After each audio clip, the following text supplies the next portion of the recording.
നമസ്കാരം പ്രിയപ്പെട്ട വോട്ടർമാരെ.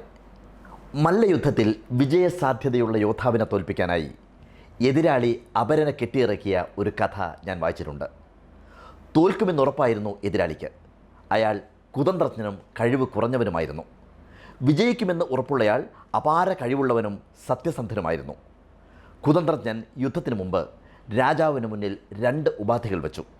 ഒന്ന്, യോദ്ധാക്കൾ കണ്ണുകൾ ഒഴികെ മുഖം മുഴുവൻ മറച്ചു വേണം യുദ്ധം ചെയ്യാൻ. 2, തന്നോടാണ് യുദ്ധം ജയിക്കേണ്ടത്. ആദ്യം അയാൾ ഇറക്കിവിട്ടത് മുഖം മറച്ചു കെട്ടിയ അപരനെയായിരുന്നു. സത്യസന്ധനായ യോദ്ധാവ് ഇതൊന്നും അറിയാതെ തൻ്റെ മുഴുവൻ ശേഷിയുമെടുത്ത് ഗുസ്തി പിടിക്കുവാൻ തുടങ്ങി. അപരനെ അയാൾ തോൽപ്പിക്കുകയും ചെയ്തു. അപ്പോഴാണ് കുതന്ത്രജ്ഞൻ്റെ രംഗപ്രവേശം. അയാൾ ആർത്ത് വിളിച്ചു, എന്നോടാണ് ജയിക്കേണ്ടത്, അത് രാജാവ് അംഗീകരിച്ച നിയമമാണ്. അയാൾ പറഞ്ഞു. ആദ്യ യുദ്ധത്തിൽ തടന്നുപോയ അപാര ശേഷിയുള്ള സത്യസന്ധനായ യോദ്ധാവിന് കുതന്ത്രജ്ഞനെ തോൽപ്പിക്കുവാൻ സാധിച്ചില്ല.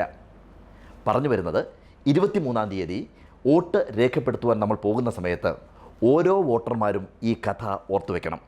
കാരണം സ്ഥാനാർത്ഥികളുടെ ലിസ്റ്റിൽ ഒരുപാട് അപരന്മാർ കടന്നുകൂടിയിട്ടുണ്ട്. ഇവിടെ ആരാണ് അപരൻ എന്നത് പ്രസക്തമായ ഒരു ചോദ്യമാണ്.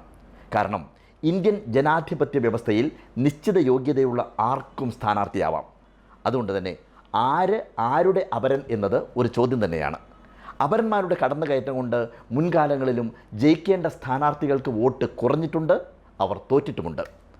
പ്രമുഖനായ ഒരു സ്ഥാനാർത്ഥിയുടെ പേരിന് സാദൃശ്യമുള്ള ഒരാളെ കണ്ടെത്തി സ്ഥാനാർത്ഥിയാക്കുകയും വോട്ടർമാരിൽ ആശയക്കുഴപ്പം ഉണ്ടാക്കുകയും ചെയ്യുന്ന ഏറ്റവും വില കുറഞ്ഞ ഒരു രീതി എക്കാലത്തും നമ്മുടെ തിരഞ്ഞെടുപ്പുകളിൽ ഉണ്ടായിട്ടുണ്ട്. അത് ഇത്തവണയും ധാരാളം ഉണ്ട് താനും.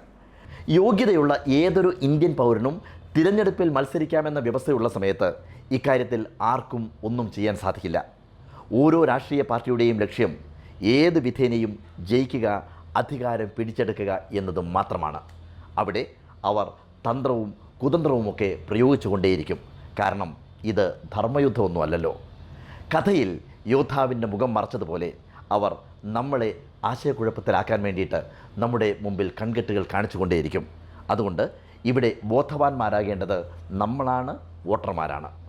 വോട്ട് ചെയ്യും മുമ്പ് ഏത് ചിഹ്നത്തിലാണ് വോട്ട് ചെയ്യേണ്ടത് എന്ന കൃത്യമായ ധാരണ നമുക്കുണ്ടായിരിക്കണം. പേരിലപ്പുറം ചിഹ്നമാണ് പ്രധാനമെന്നത് നമ്മൾ മറക്കരുത്.